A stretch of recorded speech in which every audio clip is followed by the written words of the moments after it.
Welcome to DaAi Headlines. I'm Helen Liao. Thank you for joining us. Coming up in the show today, we follow China Tzu Chi volunteers to Shandong province and experience the poor living conditions of the local residents. In our series of feature reports out of the White Tower, we go back to the Solomon Islands and learn about the most common health issue, fungal infections. We follow students from the Tzu Chi University on their visit to Indonesia and see how Tzu Chi's great love is flourishing in the country. It has been 6 days since Jakarta, Indonesia has been flooded due to the massive rainfall, with 90% of the community still underwater. Together with the help from the Indonesia National Armed Force, Tzu Chi volunteers went into the hard-hit areas and helped evacuate 600 local residents. Among the evacuees were senior residents Anton and his wife, whom have been bounded to their home for 3 days due to the flood. As most of the local residents have been soaked in water for days, and it is possible that water-related diseases may occur, Tzu Chi volunteers have set out emergency booths with team of doctors all on standby. Today, Tzu Chi has received many aid supplies from around the globe, including food, clean drinking water, second-hand clothes, and medicine, which the volunteers would hand out to flood victims as soon as possible. Staying in Indonesia, although the rain has stopped, the water levels have not subsided. Amid the devastation, Indonesia Tzu Chi volunteers continue to help disaster victims by serving hot meals and handing out daily necessities. Currently, the volunteers have already provided more than 20,000 hot meals to flood victims. The local Jingsi Hall has also been turned into a temporary shelter to provide a warm and clean place for residents to stay for the meantime. In Jakarta, Indonesia, the days of torrential rain have turned the city's streets into rivers. Nearly 90% of the city's communities are soaked. Tzu Chi volunteers continue to assist disaster victims, and with the help of military boats, stranded residents are able to evacuate their homes. When the disaster relief team came to get us, I asked them where are we going. They said Tzu Chi. I didn't think twice about it and grabbed some clothes and got on a raft with them. Stranded residents continue to be evacuated to temporary shelters. Facing prolonged exposure to wet and cold weather, those with weaker immune systems are showing signs of sickness. My child has been sick since the flooding began. He keeps coughing and has a fever. Sometimes he even has vomiting. I'm worried his symptoms will worsen into diarrhea. I have already purchased some medicine for him.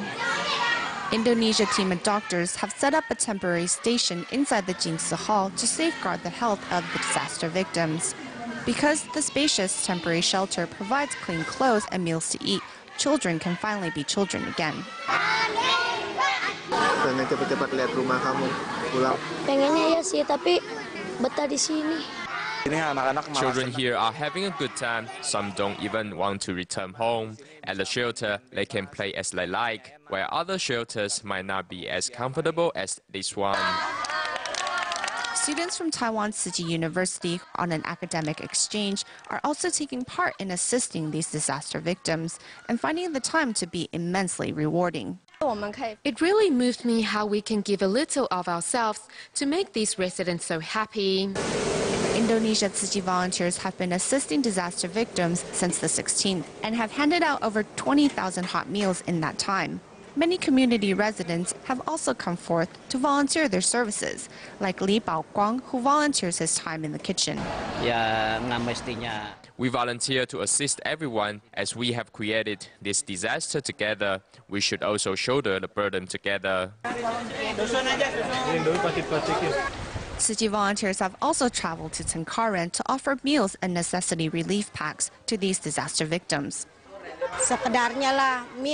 One pack feeds 2 people, 2 packs feeds 5. Our family finally has a decent meal to eat and can rest at ease. Thank you, Tzu Chi Indonesia chapter. Although natural disasters are unpredictable, the love that exists between people is felt more clearly in these difficult times. On January 19th, Tzu Chi volunteers in Fujian Province, Ningde City, held a scholarship award ceremony on behalf of 169 students. Preceding the ceremony, the volunteers also carried out home visitation to 17 households. The event was the latest in a long line of similar events that stretched back 10 years to when Tzu Chi first started caring for the students in this region of China. Tzu Chi volunteers help the 10 sisters, both scholarship recipients, with the aid supplies that will support them and their disabled father over the Lunar New Year. Volunteers hope such aid will encourage the sisters to continue on with their studies.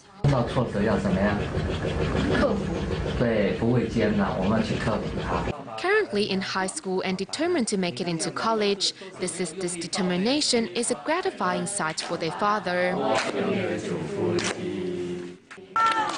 The scholarship ceremony, which preceded the home visitations, volunteer Chen Qinghua, a former scholarship recipient herself, is on site to help out. In the recipients, she sees herself from many years ago. When I was young, my family's economic situation was also precarious. I remember something the master said very clearly: to be able to help others is better than receiving help yourself. Remember the love and help of Tzu Chi, Chen Qinghua later paid a visit to Tzu Chi's spiritual homeland in Hualien. In 2010, I graduated from college, and that year I went on a trip to Taiwan where I had the chance to see Master Zhen Yan.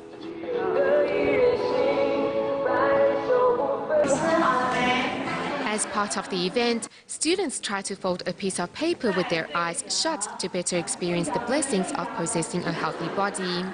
As the event draws to a close, the recipients leave not only materially better well off, but also spiritually richer as well.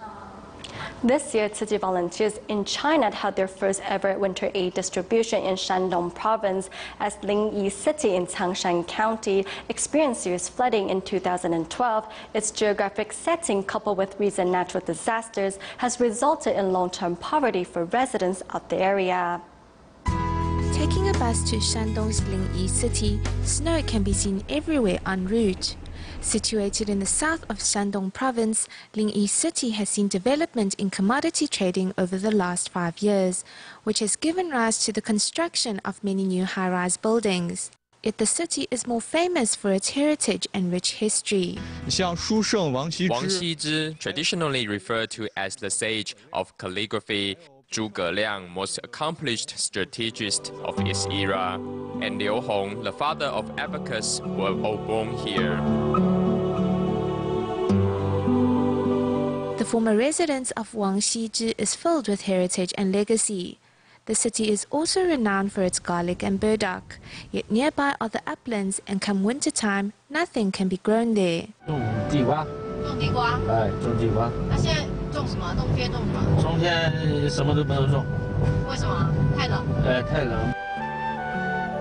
This is Changshan County of Lingyi City.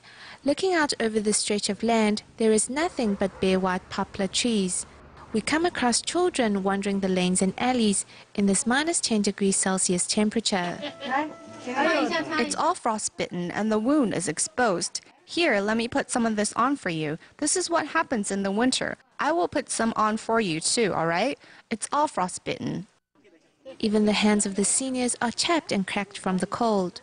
Here, the land becomes barren from November on each year. Crops have low yields, and 1 acre of land per capita is not sufficient, as most of it is mountainous land. Corn harvested in the autumn has become the residents' only source of income. For the elderly who barely have enough to eat, adding water to corn powder has become their staple diet. If we want more vegetables on our plates, we have to wait for the kind-hearted. I'm not too sure how to eat this. This is what they gave me. Poverty in Changshan County has been long-standing. The first is illness, where families need money for medicine, which leads to poverty. The second is age. The elderly do not have the strength to work anymore. As the younger generation leave their homes to seek job opportunities in the city, the elderly and solitary are left behind. Despite their adversity, they cherish every blessing. all hope for a place free of calamities, so their farmland will be sufficient to help them get through their hardships.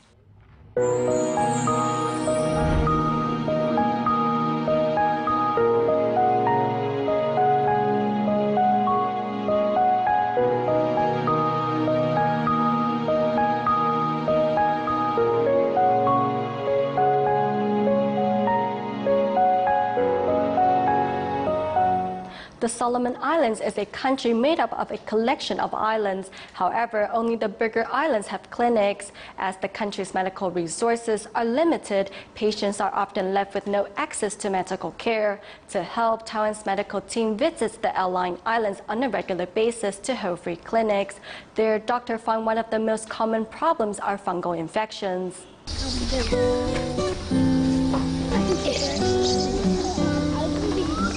On the outlying islands of the Solomon Islands, one sees the absence of modern facilities and cars.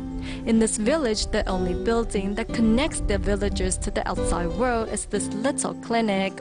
On this island, the only place residents can get medical care is this clinic. If we take a closer look at this post on the wall, it says that pregnant women are not allowed to give birth here because this place lacks qualified medical equipment. As you can imagine, with its limited medical resources, this clinic cannot safeguard the health of local residents. Walking inside the clinic, one sees an absence of any medical equipment. In fact, Nurse Aubrey is the only person on site. Since there's no doctor on this outlying island, he has to fill the role of both nurse and doctor.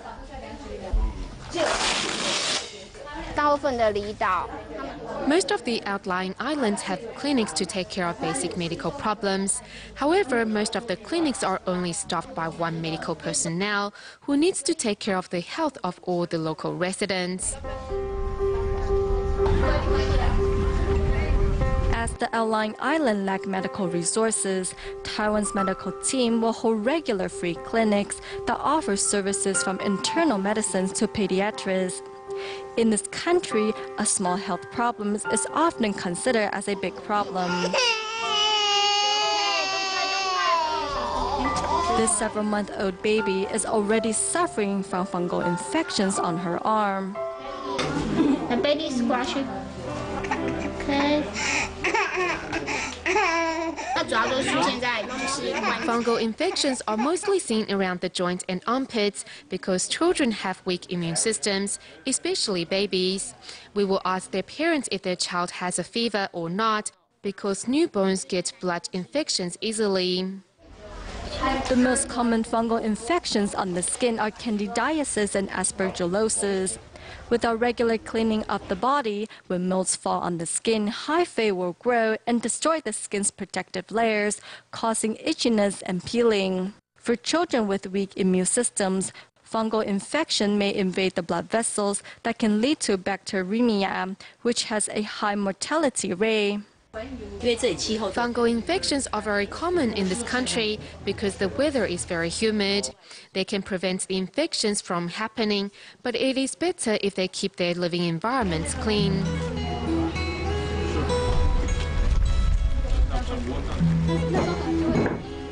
In this country, people's incomes are low, and with limited resources, a pair of shoes is hard to come by.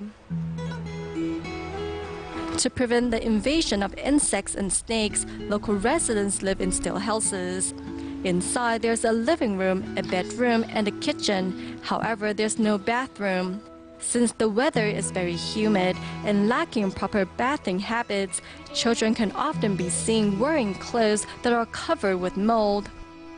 In Solomon Islands, instead of seeing diseases of affluence, which are commonly seen throughout many developed and developing countries, residents here instead face basic health problems that are associated to their primitive living environment. In the Solomon Islands, many local residents have never seen a doctor in their lives. Therefore, after receiving treatment from the Taiwanese doctors, they expressed their gratitude for being looked after so kindly. In tomorrow's report, we take a look at the differences in the doctor-patient relationship between Taiwan and the Solomon Islands. Back to today's show, Taiwan's Eden Social Welfare Foundation has a senior care recipient that is celebrating his 100th birthday. At the grand occasion, volunteers gathered at his home in Sansha and presented the senior with a birthday cake.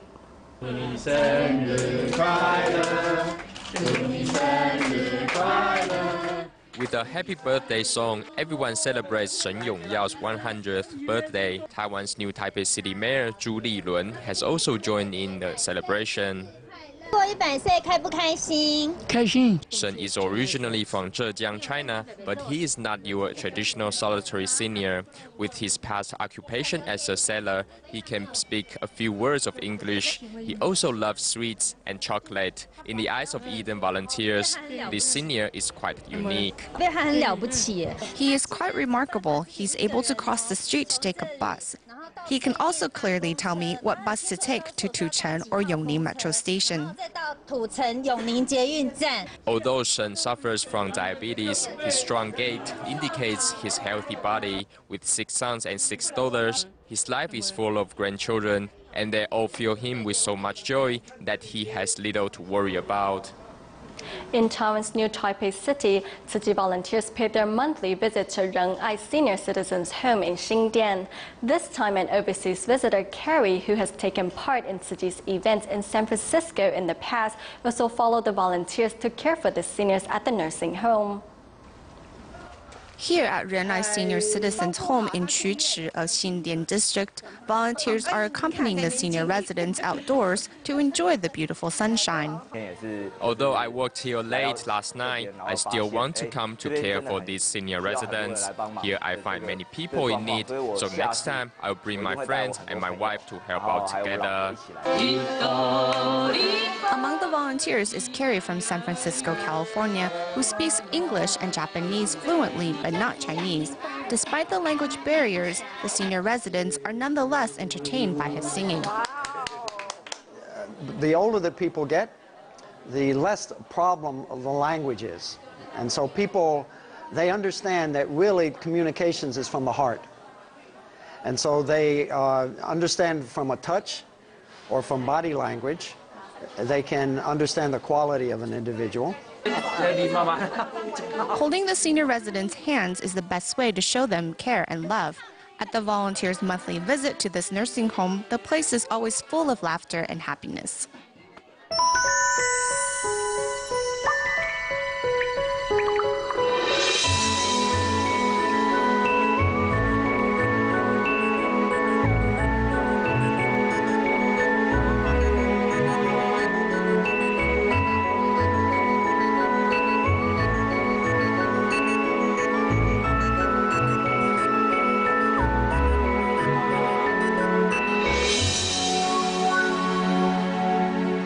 In our next report, we asked what are your children doing for their winter break. In Hualien, Taiwan, students from Tzu Chi University used their break to travel to Indonesia. There they visited a DaAi village, a recycling station, a DaAi school, and the local Tzu Chi hospital. For the students, the trip was a time of discovery and sharing, and despite the language barriers, they found that the Tzu Chi spirit of great love remains the same. Visiting an assembly line used by housewives to make extra cash at a DaAi village before traveling to a local recycling point are students from Taiwan's Tzu Chi University. They are in Indonesia to get a taste of the local culture and Tzu Chi's international spirit. They got a taste of Indonesian culture and also had a chance to visit the children living on the banks of the Angke River, with whom we shared a broader knowledge and outlook. We hope that they will take this love and learn from it and share it with others. At a local DaAi school, the smiles of students from Taiwan quickly closes the culture gap. Although due to language barriers, we were not able to use words to communicate with the kids, we found that the children nevertheless had a great time participating in the activities we led.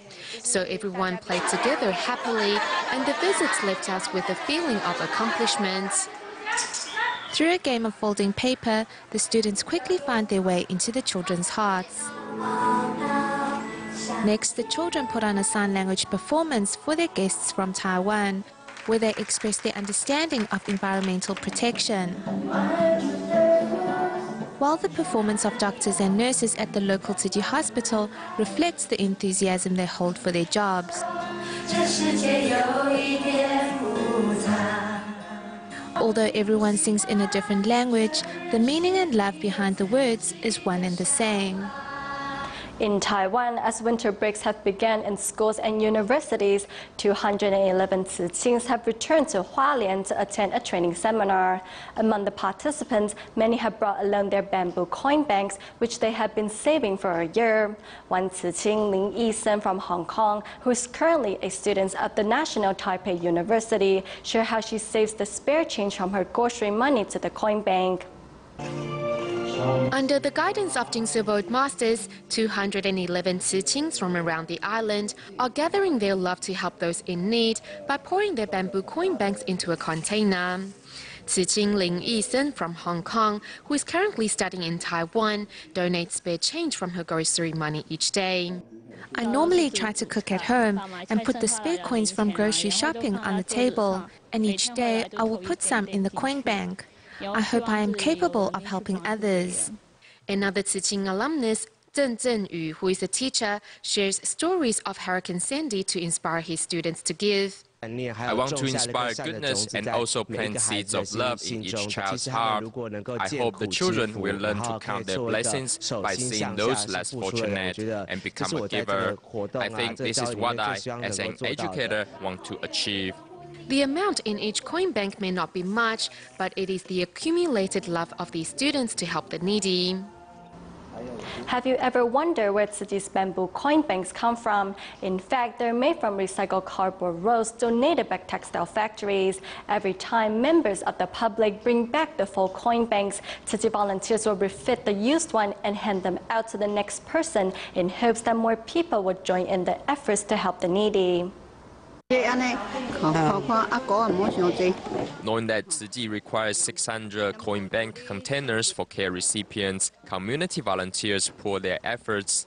Among them is Song Gui Yinmei, who is still suffering from a leg injury. Doing volunteer work is much more interesting because it's boring staying at home. Helping out with other volunteers makes me happy. For many years, members of the public have regularly donated full coin banks to Tzu Chi. Volunteers will refit the used ones and then pass them to the next person. The recycled cardboard rolls were made into bamboo coin banks for charity. We'll give them to care recipients so that they can also help the less fortunate. With just a little creativity, Tzu Chi volunteers are not only giving recycled items a second lease on life, but also motivating kind hearts and charitable deeds. We go to England at the end of the show and join London Tzu Chi volunteers at their year-end blessing ceremony, with many local residents and members of the Chinese community arriving to take part. We'll leave you with these images. Thank you for watching DaAi Headlines. Goodbye.